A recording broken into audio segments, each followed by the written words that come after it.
2024 NFL draft, and clearly my team has a top 3 pick, the New England Patriots. I'm a huge fan, so I figured I had to come on here and start talking about it because this is the future of our entire franchise, and I've been a fan ever since I was a little kid. It's all I ever can remember. My nickname to all my best friends is Brady, and that has nothing to do with my actual name. It has everything to do with my fandom and being a huge Tom Brady fan, clearly. And this could be the next guy for our franchise, so I don't want us to make a mistake. And a lot of questions have been, what quarterback should we take? What quarterback's going to fall to number 3? What's going to happen in this draft with the top 2 picks and our pick if we're going to trade out, if someone's going to trade in like Minnesota, Raiders, or even LA, or even Denver. But there's been a lot of speculation. I'll tell you what I'm thinking and what I hope happens and what I think the likelihood of what's going to happen.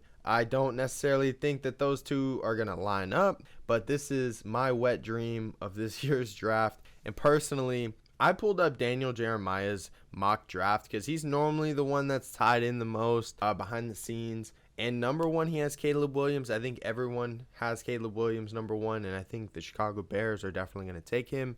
Great trade for them because Carolina gave him the first overall pick. It worked out for them. The Washington Commanders, he has Drake May going number 2. I don't know how realistic that is, but Drake May at number 2, he's a young prospect. A lot of people think he's a raw prospect and that he has the ability to develop, but is Washington the area that he's going to develop his best? I don't think so, personally. I don't even think that they're going to go with Drake May. I think they're going to go with Jaden Daniels, and the reason I'm saying that is because Jaden Daniels, I personally think he could be the most pro-ready quarterback in this entire draft, other than the other 2 names I'm going to say in a second. But Jaden Daniels is most likely going to go number 2. If Jaden Daniels goes number 2, I would like us to take Marvin fucking Harrison Jr. I would love that instead of Drake May. Do not take a quarterback.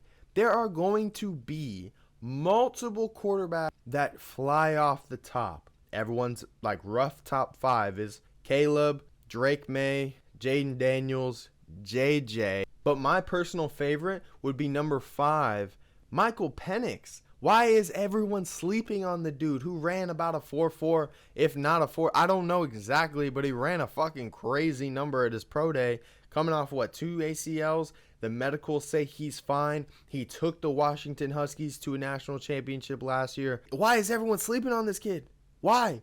I don't understand. And personally, I think we should take Marvin Harrison Jr. at number 3 because the next 2 positions are going to fly off with another quarterback. Probably JJ, probably Drake May, but I don't care. I want us to trade back up into the top 10 and go get Michael Penix. I think that'd be a perfect position for us. Not only getting the number 1 best receiver, and I personally think probably best player in this draft, pro ready. His dad was a Hall of Famer. You don't think that they're working on drills, that they're working on football work? He is getting his son ready for the pros to dominate. And think about this. We take Marvin Harrison Jr. at 3 and then pair up Michael Penix? Are you telling me that's not a match made in heaven, a perfect future for both of them? That's a perfect matchup. Just like he did in college with his number 1 receiver, Penix. He's going to be in the pros with Marvin Harrison Jr. Think about that. That'd be a perfect match made in heaven, just like we did with Dante Hightower and Chandler Jones. I know that the draft time and the positioning is different, but I think you got to have that mentality of we got to get 2 main dudes, a skill position and a leader as a quarterback. Not saying Marvin's not a leader. I'm just saying quarterbacks are known to be the leader on the team. So if we can get those 2 positions locked up, and I ain't gonna lie, the Michael Penix EKG line, that's all that matters. That shit was hard. Sold me on him completely. I liked him before that, but he sold me on that one. I mean, it's all about the heart, especially coming off those injuries and having all that skepticism. So personally, that's what I would do. Take Marvin Harrison, trade back up, go get Michael Penix. But what are we most likely going to do?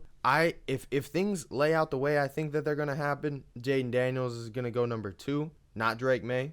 But if Drake May goes number 2 and we do take a quarterback, I'm okay with taking Jaden Daniels because I think he's ready. I think he comes from a pro-style offense, and he is determined to make sure he is not just like every other Heisman before him. Maybe not every other one, but a good amount of Heismans are mainly busts. But hopefully, if we get a quarterback, it's Jaden Daniels in the top 3. But if we don't, I would love Marvin Harrison Jr. and to trade back up and get Michael Penix. If we get Drake May, I don't think it's going to be working out for us. Personally, I do not want J.J. McCarthy. And the only dude I do want other than Jaden Daniels would be Michael Penix. Let me know what you think down below and what you would do as a Patriots fan. I know the draft is going to be a crazy time for a lot of teams. The Chicago Bears, the Washington Commanders, my New England Patriots. We got the Minnesota Vikings in a play here for a new quarterback because of Kirk Cousins. Kirko going to Atlanta. Worked out for him. He got the bag coming off the injury. But then we got, I almost said Oakland. We got Vegas. We got Denver. And the possibility of LA. Like, there's a lot of players here for a quarterback. I would not be surprised if 5 or 6 of these bad boys go here in the first round. So Michael Penix is my sleeper. People are not giving him enough juice because of those injuries. But dude ran a 4.3, 4.4. I don't give a fuck. Dude's ready, and you can't measure heart. So I'll see you guys in the next one. Let me know what you think down below for your franchise and mine, and I'll see you then.